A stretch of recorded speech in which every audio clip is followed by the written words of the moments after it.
السلام علیکم، کیسے ہیں آپ سب؟ آج کا ہمارا جو واقعہ ہے وہ ہے ایک نمازی اور شیطان کا۔ تو چلیں شروع کرتے ہیں۔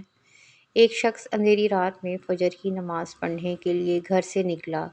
اندھیرے کی وجہ سے اسے ٹھوکر لگ گئی اور وہ منہ کے بل کیچڑ میں گر گیا۔ کیچڑ سے اٹھ کر وہ گھر واپس آیا اور لباس تبدیل کر کے دوبارہ مسجد کی طرف چل دیا۔ ابھی چند قدم ہی چلا تھا کہ دوبارہ اسے ٹھوکر لگی اور وہ دوبارہ کیچڑ میں گر گیا۔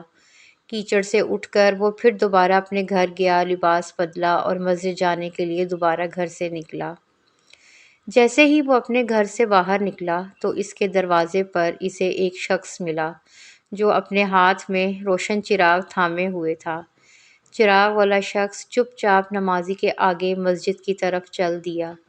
اس مرتبہ چراغ کی روشنی میں نمازی کو مسجد پہنچنے میں کسی دشواری کا سامنا نہیں کرنا پڑا۔ وہ خیریت سے مسجد پہنچ گیا۔ مسجد کے دروازے پر پہنچ کر چراغ والا شخص رک گیا۔ نمازی اسے چھوڑ کر مسجد داخل ہو گیا اور نماز ادا کرنے لگا۔ نماز سے فارغ ہو کر وہ مسجد کے باہر آیا تو وہ چراغ والا شخص اس کا انتظار کر رہا تھا تاکہ اس نمازی کو چراغ کی روشنی میں گھر چھوڑ آئے۔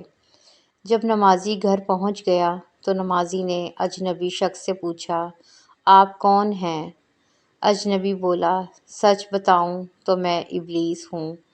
نمازی کی تو حیرت کی انتہا نہ رہی۔ اس اجنبی کی یہ بات سن کر نمازی سوچنے لگا، ابلیس شیطان کیسے مجھے مسجد تک چھوڑ سکتا ہے؟ اس کا کام تو لوگوں کو بہکانا ہے۔ تو اس شخص نے بڑی حیرت کے ساتھ ابلیس سے پوچھا، تجھے تو میری نماز رہ جانے پر خوش ہونا چاہیے تھا، مگر تم تو چراغ کی روشنی میں مجھے مسجد تک چھوڑنے آئے۔ ابلیس نے جواب دیا کہ جب تمہیں پہلی ٹھوکر لگی اور تم لباس تبدیل کر کے مسجد کی طرف پلٹے تو اللہ تعالیٰ نے تیرے سارے گناہ معاف کر دیے۔ جب تمہیں دوسری ٹھوکر لگی تو اللہ تعالیٰ نے تمہارے پورے خاندان کو بخش دیا۔ جس پر مجھے فکر ہوئی کہ اگر اب تمہیں ٹھوکر لگی تو اللہ تعالیٰ کہیں تمہارے اس عمل کی بدولت تمہارے سارے گاؤں کی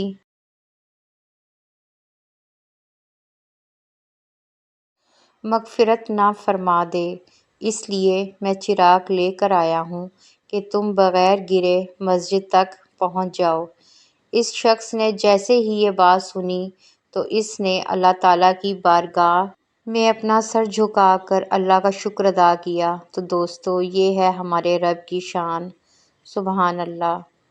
اگر آپ کو یہ واقعہ شیطان اور ایک نمازی کا پسند آیا ہو تو چینل کو سبسکرائب ضرور کریں اور سپورٹ کریں۔ شکریہ۔